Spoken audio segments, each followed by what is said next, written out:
El Niño పేరు వినగానే ప్రపంచం వణికిపోతుంది.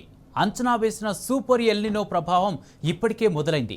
సెప్టెంబర్ నాటికి తీవ్ర రూపం దాల్చే ముప్పు పొంచి ఉంది. ఎల్నినోతో తీవ్రమైన వడగాల్పులు, కరువు, అకాల భారీ వర్షాలు, వరదలు తప్పవని ఐఎండీ ఇప్పటికే హెచ్చరించింది. మరి ఎల్నినో ప్రభావం మన దేశంపై కూడా ఎలాంటి ప్రభావం చూపనుంది? వ్యవసాయం, విద్యుత్, తాగునీరు, ఆరోగ్యం, ఆర్థిక రంగాలపై పడే ప్రభావం ఎంత? వాతావరణ పరిస్థితులు ప్రపంచాన్ని ఎందుకంత ఆందోళనకరంగా మారుస్తున్నాయి? జూలై, సెప్టెంబర్ మధ్యలోనే ఎల్నినో ఉగ్రరూపం దాల్చే అవకాశం ఉందా? పరిస్థితులు ఎదుర్కోవడానికి ఎలాంటి కార్యాచరణ అవసరమో వాతావరణ శాఖ అధికారి శ్రీనివాస్ టీ న్యూస్కు క్లియర్గా చెప్పారు. ఆ విశేషాలంటూ ఓ ప్రతినిధి అరవింద్ ద్వారా తెలుసుకుందాం. గత 3 రోజుల నుండి కూడా అక్కడక్కడ తేలికపాటి వర్షాలు కూడా కురిశాయి. మరికొన్ని ప్రాంతాల్లో కూడా భారీ వర్షాలు కూడా కురిశాయి అన్నట్టు కూడా వాతావరణ అధికారులు చెప్తున్నారు. ప్రధానంగా తెలంగాణ రాష్ట్రం పైన కానీ అటు భారత వాతావరణం పైన కానీ సూపర్ ఎల్నినో ఎఫెక్ట్ కూడా ప్రభావం ఎక్కువగా ఉందంటూ కూడా నేటి వాతావరణ పరిస్థితులు కూడా తీవ్రంగా అర్థమవుతున్నాయి. మనతో వాతావరణ శాఖ అధికారులు ఉన్నారు. అసలు ఎల్నినో ప్రభావం ఏ విధంగా ఉంటుంది, అసలు రాష్ట్రాలపైన కూడా ఈ సూపర్ ఎల్నినో ప్రభావం ఏ విధంగా ఉంటుంది, ఇప్పటికే తెలంగాణలో రైతులందరూ కూడా అస్తవ్యస్తంగా మారిపోయిన బతుకులు అన్నట్టు కూడా అదే విధంగా ఉంటుంది. ఇప్పటి వరకు కూడా దాదాపు అంటే జూన్లో కూడా తేలికపాటి వర్షాలే పడ్డాయి. అసలు జూలైలో కూడా వర్షాలు కూడా కంటికి కానరాని పరిస్థితి కూడా కనిపిస్తుంది. మనతో వాతావరణ శాఖ అధికారి ఉన్నారు, వారిని అడిగి పూర్తి వాళ్ళు తెలుసుకున్నాం. సార్, అసలు ప్రధానంగా ఎల్నినో అంటే ప్రజలు ఎందుకంత వణికిపోతున్నారు, అసలు కరువు పరిస్థితి ఏ విధంగా ఉంటుంది, ప్రజెంట్ ఇప్పుడు సూపర్ ఎల్నినో తెలంగాణ వాతావరణం పైన ఏ విధంగా ఎఫెక్ట్ అవుతుంది సార్? ఇంకా అసలు ఈ ఎల్నినో అంటే ఏమిటి, అది ఈ ఏడే ఎందుకు వచ్చింది, ఇవన్నీ తెలుసుకోవాలంటే అసలు మనకి మాన్సూన్ అసలు కరెక్ట్గా జూన్ నెలలో, జూన్, జూలై, ఆగస్టు, సెప్టెంబర్ ఆ 4 నెలలు ప్రతి ఏడు మనకి వర్షాలు ఎందుకు పడతాయి, అసలు మాన్సూన్ ఆ టైంలో ఎందుకు వస్తుంది, దాన్ని ఏమి ఎఫెక్ట్ చేస్తాయి అన్నది చూసినట్టయితే మనకి యాక్చువల్గా భూమి సూర్యుడి చుట్టూ తిరుగుతున్నప్పుడు మనకి ఈ భూమి యొక్క మధ్య ప్రాంతం అంటే భూమధ్య రేఖకి అటు ఇటు 30 డిగ్రీల నార్త్, 30 డిగ్రీల సౌత్ రెండు పక్కల మనకి ఈ సోలార్ ఎనర్జీ అనేది మ్యాక్సిమం రిసీవ్ అవుతుంది. ఈ 30 డిగ్రీల నార్త్ దాటి పైకి పోయినా ఉత్తరార్ధగోళంలో, అలాగే 30 డిగ్రీల సౌత్ దాటి కిందకి పోయినా దక్షిణార్ధగోళంలో ఈ సూర్యుడి యొక్క వేడిమి బాగా తగ్గిపోయి మనకి అలాగే ఎండకి మనకి పోల్స్ దగ్గరికి వెళ్ళిపోయేటప్పటికి అవి రెండు కూడా మంచు ఖండాలు, ఆర్కిటిక్ మంచు ఖండాలుగా ఉండిపోతాయి. అయితే ఈ సెంట్రల్గా మనకి 30 డిగ్రీల నార్త్ అండ్ సౌత్ ప్రాంతంలో మనము ఉత్తరార్ధగోళము నార్దర్న్ హెమిస్ఫియర్లో భారతదేశం ఉంది. ఈ భారతదేశంలో మనకి ఈ భూమి యొక్క ఈ సూర్యుడి యొక్క వేడిమి కూడా మనకి ఈ భూమి యొక్క ఈ యాక్సిస్ ఆఫ్ రొటేషన్ 23 డిగ్రీల వాలి ఉండటం వల్ల ఒక 6 నెలలు ఉత్తరార్ధగోళం నార్దర్న్ హెమిస్ఫియర్ సూర్యుడికి దగ్గరగా వస్తుంది. మరొక 6 నెలలు దక్షిణార్ధగోళము ఈక్వేటర్కి కింద నుండే దక్షిణార్ధగోళం భూమికి దగ్గరగా వస్తుంది. సో ఉత్తరార్ధగోళం దగ్గరగా వచ్చిన సమయంలో మనకి ఈ మార్చి, ఏప్రిల్, మే నెలలు అనేవి చాలా వేడిమి ఉండి మనకి భారతదేశంలోనూ అలాగే భారతదేశానికి చుట్టుపక్కల ఉన్న పాకిస్తాను, ఆఫ్ఘనిస్తాను ఈ ప్రాంతం అంతా మార్చి, ఏప్రిల్, మే నెలల్లో తీవ్రమైన వేడిమి ఉండటం వల్ల ఆ ప్రాంతంలో గాలులంతా కూడా బాగా వేడెక్కి అవి పల్చబడి పైకి పోవడం వల్ల ఆ ప్రాంతంలో ఒక లో ప్రెషర్ ఏరియా ఏర్పడుతుంది. 3 నెలల పాటు తీవ్రమైన వేడికి గురి అవడం వల్ల ఈ ప్రాంతంలో గాలి బాగా వేడెక్కితే అది పల్చబడుతుంది. పల్చబడితే పైకి పోవడం వల్ల ఆ ప్రాంతంలో మనకి ఖాళీ ఏర్పడి అది లో ప్రెషర్ ఏరియా ఏర్పడుతుంది. దీన్ని హీట్ లో అంటాం. ఇలా 3 నెలల తీవ్రమైన వేడికి ఏర్పడిన హీట్లో ఈ ప్రాంతంలో ఉండగా మనకి దక్షిణార్ధగోళం భూమధ్య రేఖకి దిగువ ప్రాంతంలో అదే సమయంలో శీతాకాలం కాబట్టి అక్కడ మనకి చల్లటి టెంపరేచర్స్ ఉంటాయి, చల్లటి వాతావరణం ఉండటం వల్ల గాలి సాంద్రత ఎక్కువగా ఉంటుంది. సో అక్కడ మనకి హై ప్రెషర్ ఏరియా ఉంటుంది. సో ప్రకృతి ధర్మం, నేచర్స్ రూల్ ఏంటంటే ఎప్పుడు హై నుంచి లోకి సమానం చేయడానికి ట్రై చేస్తుంది. సో ఈ హై ప్రెషర్ ఏరియా నుంచి మనకి ఈ ఉత్తర భారతదేశంలో ఉన్న లో ప్రెషర్ ఏరియా వైపు భూమధ్య రేఖని దాటుకుని గాలులు కొన్ని సముద్రాల మీదుగా, పసిఫిక్ మహాసముద్రము అలాగే హిందూ మహాసముద్రము ఈ సముద్రాల మీదుగా ఈ గాలులు అనేవి రావడం జరుగుతుంది. ఇవి భూమధ్య రేఖని దాటినప్పుడు భూమి గమనం వల్ల అవి నైరుతి దిశకి ఉంచబడతాయి. అందుకే మనకి నైరుతి దిక్కు నుంచి ఈ గాలులు వస్తాయి. వీటిని నైరుతి ఋతుపవనాలు అంటాం. అయితే ఈ నైరుతి ఋతుపవనాలని ఎఫెక్ట్ చేసేది మనకి ఈ భూమధ్య రేఖకి దిగువన ఉన్న 5 డిగ్రీల అక్షాంశం ప్రాంతంలో మనకి ఈ పసిఫిక్ మహాసముద్రంలోని టెంపరేచర్లు అంటే తూర్పు మరియు సెంట్రల్ పసిఫిక్ ఏరియాలో ఉన్నటువంటి టెంపరేచర్లు మనకి ఎక్కువగా ఉన్నట్టయితే మనకి అది ఈ నార్మల్ కంటే ఎక్కువగా 0.5 డిగ్రీస్ ఎక్కువగా ఉన్న అది ఎల్నినో పరిస్థితి అంటాం. దీనివల్ల ఏమవుతుందంటే మన వైపు వచ్చే ఈ గాలుల్లో తేమ శాతం తగ్గుతుంది. అలాగే ఈ గాలుల యొక్క వేగం కూడా తగ్గిపోతుంది. ఇది కనుక మరింత ఎక్కువ ఈ 1 డిగ్రీ 2 డిగ్రీస్ అట్లా పెరిగినట్టయితే దీని ప్రభావం మరింత పెరిగే అవకాశం ఉంటుంది. వీటినే మనకు 2 డిగ్రీస్ దాటి ఎక్కువగా ఉన్నట్టయితే మనకి దీన్ని తీవ్రమైన ఎల్నినో అని ప్రకటిస్తారు.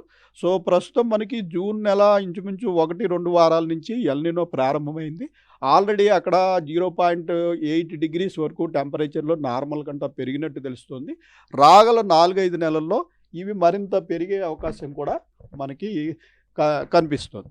సో ఈ విధంగా మనకి ఈ పసిఫిక్ ఏరియా ప్రాంతంలో ఇటు పక్కన ఉన్నటువంటి టెంపరేచర్లు ఎక్కువగా ఉన్నట్టయితే మనకి అది అనుకూలం కాదు, ఎల్నినో పరిస్థితి అంటాము. అలాగే మనకి ఈ పసిఫిక్ మహాసముద్రాన్ని దాటిన తర్వాత ఈ పవనాలు మనకి హిందూ మహాసముద్రం ద్వారా రావడం జరుగుతుంది. పసిఫిక్ మహాసముద్రాన్ని దాటిన తర్వాత హిందూ మహాసముద్రం ద్వారా ఈ పవనాలు వస్తాయి. అయితే ఒక్కొక్కప్పుడు మనకి ఎల్నినో పరిస్థితులు ఉన్నప్పటికీ హిందూ మహాసముద్రంలో కనుక ఈ పశ్చిమాన ఉన్నటువంటి హిందూ మహాసముద్ర జలాలు తూర్పున ఉన్న జలాల కంటే వేడిగా ఉన్నట్టయితే అది మనకి మాన్సూన్కి అనుకూల పరిణామం. దీన్ని పాజిటివ్ ఐఓడి అంటాం. అలాగే ఇటు మనకి పశ్చిమంలో ఉన్న జలాలు తూర్పులో ఉన్న జలాల కంటే వేడిగా ఉన్నట్టయితే అది నెగిటివ్ ఐఓడి. ఇది కూడా మనకి ప్రతికూల ప్రభావం చూపిస్తుంది. కొన్ని సంవత్సరాల్లో మనకి ఎల్నినో పరిస్థితులు ఉన్నప్పటికీ ఈ ఐఓడి అనేది పాజిటివ్గా ఉండటం వల్ల ఎల్నినో ప్రభావాన్ని చాలా వరకు తగ్గించబడిన సంవత్సరాలు కూడా ఉన్నాయి. అయితే ఈసారి మనకి ఈ ఎల్నినో పీరియడ్ అన్నది మనకి జూన్ నుంచే ప్రారంభమైంది. ఇది ఈ 4 నెలలు కూడా కొనసాగే అవకాశం ఉంది. అలాగే ఐఓడి కూడా ప్రస్తుతం న్యూట్రల్ పొజిషన్లో ఉంది. సో ఐఓడి నుంచి కూడా మనకేమీ పెద్దగా సహకారం లేదు. అందువల్ల ఈ 4 నెలలు కూడా మనకి ఎల్నినో ప్రభావం మాన్సూన్ మీద ఉండే అవకాశం ఉంది. సార్ ప్రధానంగా ఇంకొక విషయం ఏంటంటే ఐఓడి పాజిటివ్ ఉన్నప్పుడు తెలంగాణ రాష్ట్రం పైన ఏ విధమైన వాతావరణం ఉంటుంది? దాదాపుగా ఇన్ని రోజులు కూడా మనం లానినో స్టేజ్లో ఉన్నామని కూడా ప్రధానంగా అంటున్నారు సార్. దానిపైన మీరు ఏమంటారు? మనకి గత 5-6 సంవత్సరాల్లో ఇంచుమించుగా లానినో పీరియడ్లో ఉన్నాము. 2023లో ఎల్నినో వచ్చినప్పటికీ అది మాన్సూన్ పీరియడ్లో రాలేదు. పైగా ఇంత తీవ్రమైన ఎల్నినో కూడా కాదు. సో దీని ప్రభావం మనకి లేదు. మనకి ఇంచుమించుగా 2015 ప్రాంతంలో 15-17 ప్రాంతంలో ఎల్నినో వచ్చింది.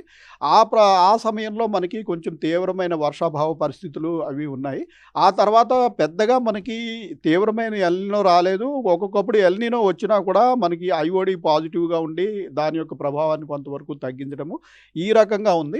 గత 5-6 సంవత్సరాల డేటా మనం తీసుకున్నట్టయితే 2020 నుంచి 2025 వరకు డేటా తీసుకున్నట్టయితే మనకి పూర్తిగా ఎక్సెస్ రెయిన్ఫాల్లో ఉన్నాం. తెలంగాణలో చూసినా మనకి భారతదేశంలో చూసినా ఇంచుమించుగా ఎక్సెస్ రెయిన్ఫాల్లో ఉన్నాము. అలాగే గత సంవత్సరం చూసినట్టయితే గత సంవత్సరం ఓవరాల్ ఇండియాలో మనకి 30% ఓవరాల్ తెలంగాణలో మనకి 30% అధికంగా రెయిన్స్ పడ్డాయి. అలాగే హైదరాబాద్ సిటీలో చూసినట్టయితే 35% నార్మల్ కంటే అధికంగా రెయిన్స్ పడడం జరిగింది.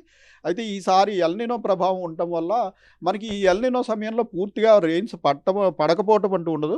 ఇవి ఏంటంటే కొన్ని పరిణామాలు తీవ్రంగా కూడా ఉంటాయి. ఇప్పుడు మనం చూసాము గత వారం మనకి ఇటు పశ్చిమ తీరం ప్రాంతంలో ఒక ఆఫ్షోర్ ట్రఫ్ ఉన్నప్పటికీ ఆ ఆఫ్షోర్ ట్రఫ్ ద్వారానే విపరీతమైన రెయిన్స్ మనకి అత్యంత భారీ వర్షాలు 60 సెంటీమీటర్ల పైబడి కూడా మనకి పశ్చిమ తీరంలోని కొన్ని ప్రాంతాల్లో కర్ణాటక, మహారాష్ట్ర ఆ ప్రాంతాల్లో విపరీతమైన రెయిన్స్ పడినాయి.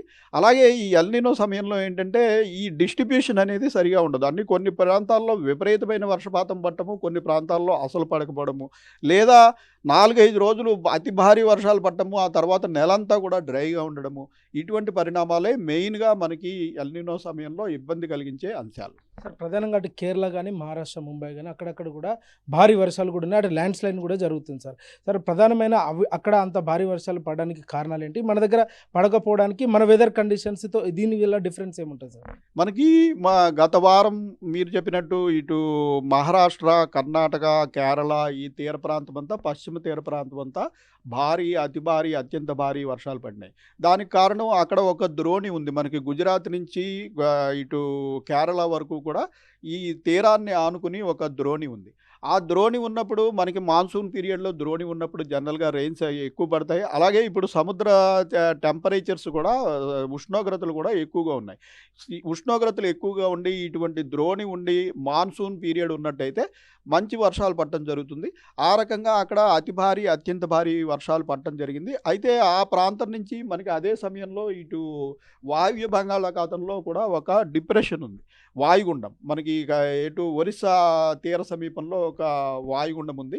సో ఈ ఈ పరిణామం దాటిన తర్వాత ఈ గాలులనేవి గత వారం చూసాం మనకి తీవ్రమైన ఈదురుగాలులు మన మీద నుంచి పోతూ ఇటువైపు ఈ లో ప్రెషర్ వైపు వెళ్ళిపోయాయి కానీ మనకి పెద్దగా వానలు పడలేదు.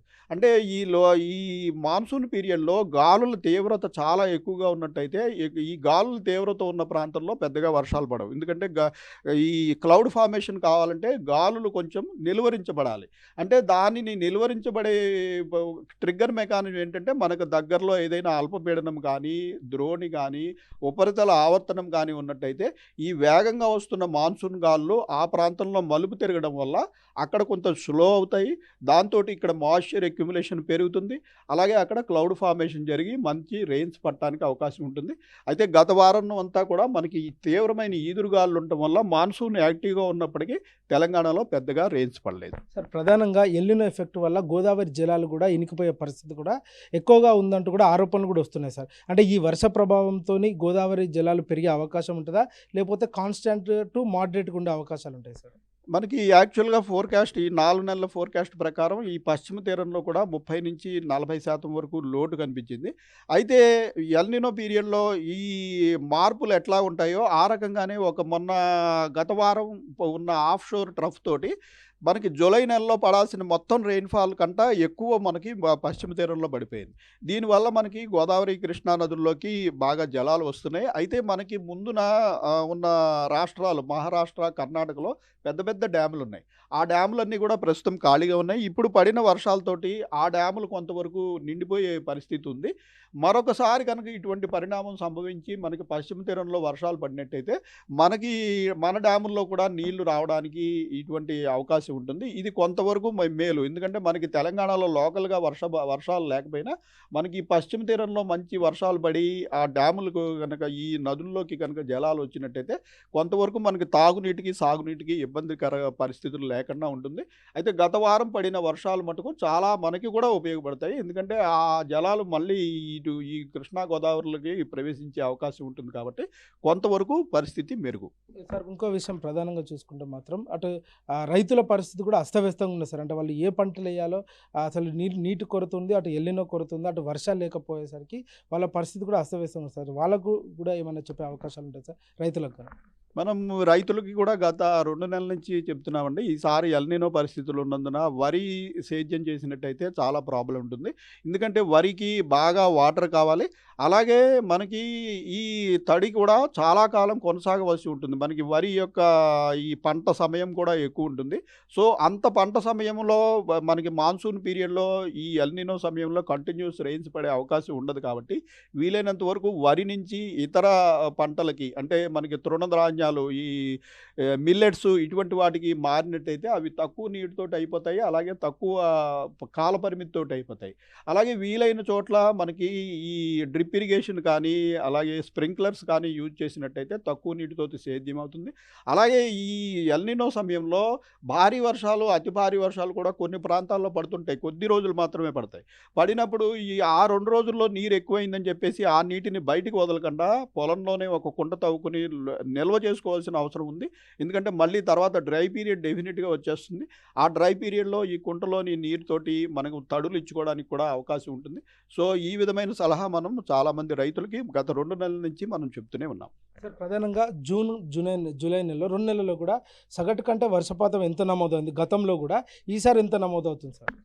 మనకి జూన్ నెలలో ఈసారి 11% లోటు ఉందండి. అయితే జూన్ నెల రెయిన్‌ఫాల్‌ని పెద్దగా కంపేర్ చేయడానికి ఉండదు. ఎందుకంటే జూన్ నెల వర్షపాతం ఫిగరే మనకి తక్కువ ఉంటుంది. మనకి మొదటి 2 వారాలు పెద్దగా మాన్సూన్ ప్రవేశించడానికి సమయం కాదు. మిగిలిన 2 వారాల్లో కూడా అడపాదడపా పడిన వర్షాలతోటి జూన్ నెల టోటల్ వర్షపాతమే మనకి రాష్ట్రంలో 15 సెంటీమీటర్లు కాగా ఈసారి మనకి 13.5 సెంటీమీటర్లు పడింది. సో, ఒక 11% లోటు ఉంది. అయితే జూలై నెల మనకి జూలై, ఆగస్టు నెలలు తెలంగాణకి ప్రధానమైన వర్ష ఋతువు. సో, ఈ జూలై, ఆగస్టు నెలలో పడే వర్షాలని మనం కంపేర్ చేయవలసి ఉంటుంది. జూలై మొదటి వారం మనకి కంప్లీట్ అయిపోయింది. ఈ మొదటి వారంలో కూడా మనకి పెద్దగా వర్షాలు పడలేదు. ఇంచుమించు మనకి అరౌండ్ 25% వరకు ప్రస్తుతం మనకి లోటుంది. ప్రజెంట్ ఈ జూలై వరకు చూసుకుంటే కంపేర్ చేసుకుంటే 25% లోటు వర్షం ఉన్నప్పుడు అంటే దాదాపుగా ఇది నెక్స్ట్ ఇయర్ కూడా కంటిన్యూ అయ్యే అవకాశాలు ఉందా సార్? మనకి ఈసారి తీవ్రమైన ఎల్‌నినో ఏర్పడుతోంది కాబట్టి ఎల్‌నినో, లానినా అన్నవి సైకిల్స్. ఇవేమి నెలలోనో, 2 నెలల్లోనో పోయేవి కాదు. ఇవేంటంటే కొన్ని వేల కిలోమీటర్లో ఉన్న ఈ పసిఫిక్ సముద్రంలోని జలాలు వేడెక్కడం వల్ల వచ్చిన పరిణామం. సముద్ర జలాలు వేడెక్కడానికి చాలా సమయం పడుతుంది. అలాగే చల్లబడటానికి కూడా చాలా సమయం పడుతుంది. సో, గత 3, 4 ఏళ్ల బట్టి లానినా పరిస్థితులు ఉన్నాయి. ఆ లానినా పరిస్థితుల్లో గ్రాడ్యువల్‌గా వేడెక్కుతూ ఇప్పుడు ఎల్‌నినో పరిస్థితి వచ్చింది కాబట్టి ఈ ఎల్‌నినో పరిస్థితి అనేది ఇంకా తీవ్రంగా ముందుకెళ్లే కొద్దీ కూడా ఇంకా పెరిగే అవకాశం ఉందనే ప్రస్తుతం మనకి రిపోర్ట్‌లు వస్తున్నాయి కాబట్టి ఇదేమి ఒక నెల, 2 నెలల్లో మళ్ళీ అన్ని వేల కిలోమీటర్‌లో నీళ్లు చల్లబడటానికి అవకాశం ఉండదు. సో, దీని యొక్క పరిణామం అనేది చాలా కాలం ఉండే అవకాశం ఉంటుంది. చివరిగా వాతావరణ శాఖ అధికారిగా తెలంగాణ రాష్ట్ర ప్రజలకు వాతావరణ శాఖ అధికారిగా ఏం తెలియజేశారు సార్? మనకి ఈ ఎల్‌నినో పీరియడ్‌లో ముఖ్యంగా తీసుకోవాల్సిన జాగ్రత్తలు మనము చెప్తూనే ఉన్నాము. ఎందుకంటే ఈ అధిక వాటర్ తీసుకునే పంటలు సేద్యం చేయకుండా ఉండము. అలాగే వర్షాలు పడకుండా ఉండవు. వర్షాలు పడతాయి.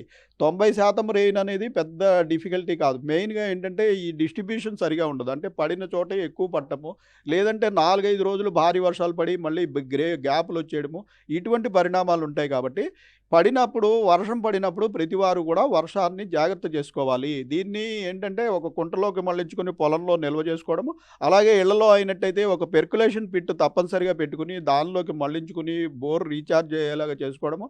అటువంటి అవకాశం లేని వారు కనీసం ఒక సంపునైనా తవ్వుకుని అందులోకైనా నిల్వ చేసుకున్నట్టయితే ముందు నీటి ఎద్దడి వచ్చినప్పుడు దాని నుంచి వాడుకోవడానికి అవకాశం ఉంటుంది. వాతావరణ శాఖ అధికారి ప్రకారం జూన్, జూలైలో కూడా ఆశించినంత వర్షాలు కూడా పడలేదు. దాని ఎల్‌నినో ప్రభావం కూడా ఎక్కువగా ఉంటుంది. గోదావరి జలాలపైన కూడా ఎఫెక్ట్ పడే అవకాశాలు కూడా ఎక్కువగా ఉంటుందంటూ కూడా వాతావరణ అధికారులు స్పష్టంగా తెలియజేశారు.